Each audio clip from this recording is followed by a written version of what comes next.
कौशाम्बी उत्तर प्रदेश शिक्षा है सशक्त और समृद्ध राष्ट्र की आधारशिला। कौशाम्बी में बोले सीएम योगी। मुख्यमंत्री ने कहा कि हमारे प्राचीन ग्रंथों में हमें प्रेरणा मिलती है कि बिना श्रद्धा के ज्ञान नहीं प्राप्त हो सकता। उन्होंने इस बात पर प्रसन्नता जताई है कि इस कॉलेज में 2526 विद्यार्थियों में से 1353 बालिकाएं पढ़ती हैं और कहा है कि ये बहुत ही शुभ संकेत है क्योंकि यहाँ बालकों की संख्या में 1143 हैं और जबकि यानी बेटियां एक बार फिर से यहाँ पर अपना स्थान बना चुकी हैं। विद्यालय के संस्थापक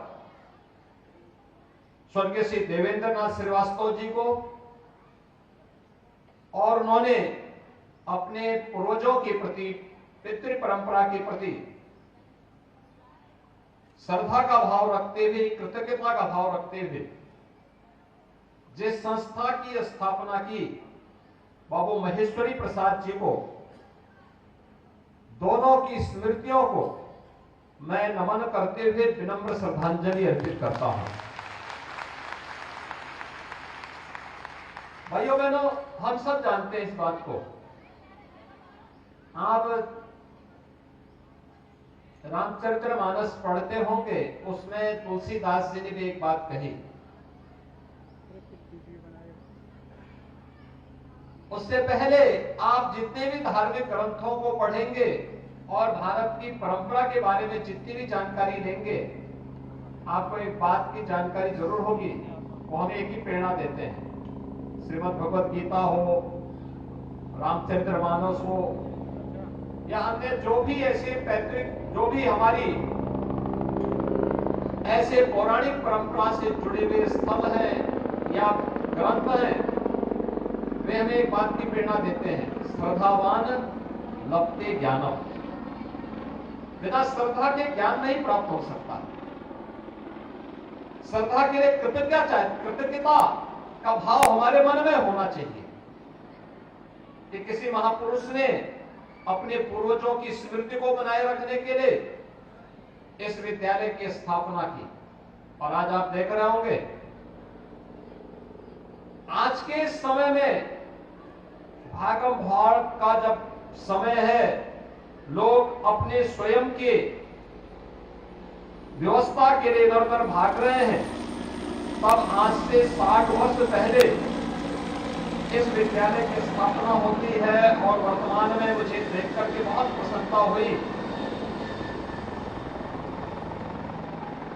कि 2526 बच्चे वर्तमान में यहां इस विद्यालय में अध्ययन कर रहे हैं और जिनमें 1353 बालिकाएं पढ़ रही हैं। एक बहुत शुभ संकेत है, बालिकाएं स्कूल आ रही हैं। बालकों की संख्या मात्र 1173 है, यानी बेटियां एक बार फिर से यहां पे भी स्थान प्राप्त कर ली, आगे अपना स्थान बना ली है। ये जो 2500 से अधिक बालकों को उन्हीं के जनपद में, उन्हीं के गांव के इर्द गिर्द शिक्षा का एक उत्तम केंद्र मिला है, इसके प्रति, विद्यालय के संस्थापकों के प्रति, जिस महापुरुष के नाम पर है उनके प्रति हमारे मन में एक कृतज्ञता का भाव होना चाहिए। आप सब जानते होंगे कि जब हम लोग अपने प्राचीन गुरुकुल परंपरा में भी दीक्षांत समारोह होता था, उसमें एक आचार्य अपने शिष्य के प्रति यही बात करता था, यही भाव व्यक्त करता था कि उपदेश का सार यहां से शुरू होता है, जो आज भी तैत्तिरीय उपनिषद में हम सबको इस बारे में देखने को मिलता है कि सत्यम वद धर्मम चर, यहां से शुरू होकर के और फिर मातृदेवो भव, पितृदेवो भव, आचार्य देवो भव, अतिथि देवो भव, इन सभी का पालन करते हुए, यानी अतिथि यानी देवो भव का मतलब उनके प्रति कृतज्ञता का भाव, श्रद्धा का भाव, अंतःकरण से श्रद्धा का भाव। अगर किसी ने कुछ किया है तो उसके द्वारा किए गए योगदान के प्रति एक कृतज्ञता का भाव। पिछले 59 वर्षों में हजारों बच्चों ने यहां से शिक्षा अर्जित की होगी। वे ज्ञानवान बनकर के समाज में निकले होंगे। समाज में अलग अलग क्षेत्रों में वे अपनी सेवाएं दे रहे होंगे।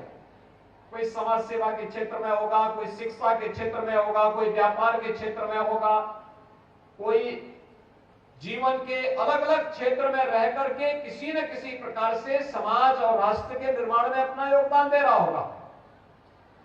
आज अगर वह कुछ कर पा रहा है तो उसके पीछे माँ बाप का संस्कार और माँ बाप के योगदान के साथ साथ इस विद्यालय का भी कंट्रीब्यूशन है, जिसने उन्हीं के घर में शिक्षा का एक केंद्र बनवा करके उन्हें यहाँ पे एक उत्तम केंद्र बनाने की प्रेरणा दी। और आज यहाँ पर बाबू महेश्वरी प्रसाद जी की स्मृति को ताजा रखते हुए यह इंटर कॉलेज अपने इस भव्य इमारत के साथ यहाँ पर 2500 से अधिक बच्चों को शिक्षा अर्जित करने के साथ साथ उनके ज्ञानार्जन का एक महत्वपूर्ण केंद्र बना हुआ है।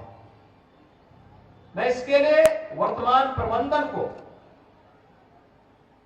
जिनमें देश की जानी मानी हस्ती है, उनका भी हृदय से अभिनंदन करता हूं कि वे लोग इतना रुचि लेते हैं। स्वयं न्यायमूर्ति श्री विक्रमनाथ जी दिल्ली से इस कार्यक्रम में भागीदार बनने के लिए यहां पर आए। कुलपति जी प्रोफेसर सविता श्रीवास्तव जी विश्वविद्यालय के अपने कार्यों से समय निकाल करके इस विद्यालय में आए।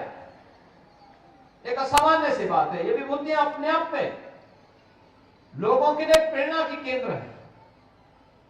लोगों के लिए उनका व्यक्तित्व प्रेरणादायी बनता है। हजारों लाखों युवाओं को उससे आगे बढ़ने की एक नई प्रेरणा प्राप्त होती है। और आप सौभाग्यशाली हैं कि आपके यहां एक अभिभावक के रूप में वे आपके बीच में बैठ करके एक सामान्य नागरिक के रूप में आपके साथ आज बातचीत कर रहे हैं। आपको देखना चाहिए कि कैसे बड़ा व्यक्ति कोई अचानक नहीं होता है। आप ही के बीच में परिश्रम करके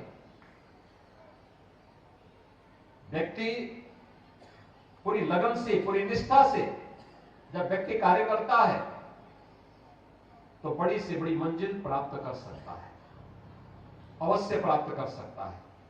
और यह विद्यालय के प्रबंधन उसका एक उदाहरण आप सबके सामने है। यह विद्यालय जिस क्षेत्र में स्थित है वहां की आवश्यकता को ध्यान में रखते हुए सचमुच जो ज्ञापन मुझे प्राप्त हुआ है, मैं ज्ञापन को पूरा देखूंगा, लेकिन बहुत सारी चीजें हैं जिसके लिए सरकार वर्तमान में कार्य कर रही है, जिस पर हम सबको मिलकर के सामूहिक प्रयास करना होगा। निजी क्षेत्र का बड़ा योगदान है। अगर बाबू देवेंद्र नाथ श्रीवास्तव जी जैसे विभूतियों ने उस कालखंड में इन शिक्षण केंद्रों की स्थापना नहीं की होती, क्या होता? जगह जगह जो विद्यालय बने, शिक्षा के केंद्र बने, ये केंद्र समाज के कंट्रीब्यूशन से लोगों ने अपनी प्रॉपर्टी दे करके, अपनी संपत्ति लगा करके, अपने पूर्वजों की कीर्ति को बनाए रखने के लिए, समाज का मार्गदर्शन करने के लिए, हमारी आने वाली पीढ़ी समाज और राष्ट्र के लिए कुछ योगदान दे पाएगी, इसके लिए उनके द्वारा एक प्रयास प्रारंभ हुआ। आज उसका परिणाम है कि निजी क्षेत्र का कंट्रीब्यूशन के सहयोग से ही आज जब हम शिक्षा की व्यवस्था को देखते हैं, एक बहुत बड़ा योगदान है, जिसके कारण आज शिक्षा की व्यवस्था में हम लोग कहीं टिक पाते हैं। याद रखना, जब भी समाज आगे होता है और सरकार पीछे होती है तो समाज प्रगति के नित नए प्रतिमान स्थापित करता है। जब सरकार आगे होती है और समाज पीछे होता है तो समाज स्वावलंबन और आत्मनिर्भरता के लक्ष्य को नहीं प्राप्त कर सकता। इसलिए समाज आगे था तो यह देश विश्व गुरु के रूप में स्थापित हुआ। जब हमने समाज को पीछे कर दिया, परिणाम क्या था? यह देश पिछड़ता गया। आज एक शुभ लक्षण हमें दिखाई देते हैं, समाज जागरूक हो चुका है, आगे बढ़ने के लिए प्रेरित हो चुका है। उसके परिणाम हम सबके सामने देखने को मिलेंगे और उसी भाव के साथ आज सरकार कार्य कर रही है। खासतौर पर यहां पर जितनी बड़ी संख्या छात्र छात्राओं की है, उस दिशा में एक नए प्रयास को आगे बढ़ाने के लिए, क्योंकि पहले विद्यालयों के पास आय के स्रोत हुआ करते थे, आज वो स्रोत भी नहीं, तो सरकार ने तय किया है प्रोजेक्ट अलंकार के तहत कोई भी विद्यालय जो सरकार के द्वारा